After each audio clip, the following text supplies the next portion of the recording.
natin dito ang Miss Universe, kaninang national costume ni Michelle Marquez D.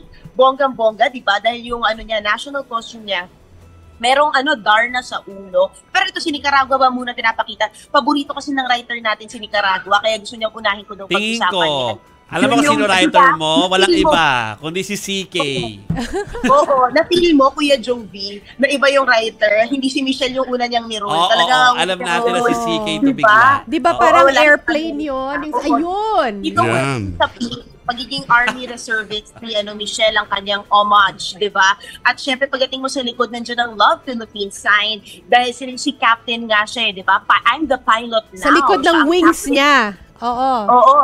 At siya ang behind the scenes niyan, siya talagang nag-aayos talaga niyan para para talagang bonggang-bongga ang kanyang pagdating sa entablado, which is napakaganda, well received naman siya. Although we know walang bearing ang national costume sa pageant, it's still a platform for them to showcase and a message they want to share with all the Filipinos and all the fans of Miss Universe.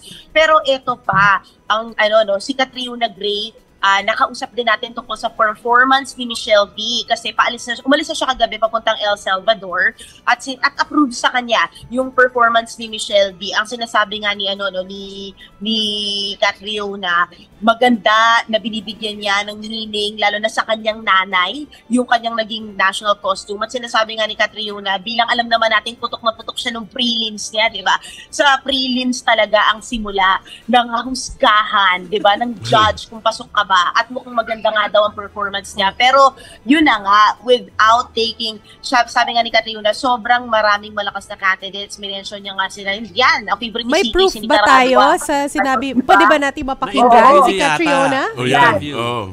My message to Michelle is to just keep going, keep giving that great performance, be consistent. Because she's really doing such a good job. If she just keeps going, I think we're gonna do really, really well this year.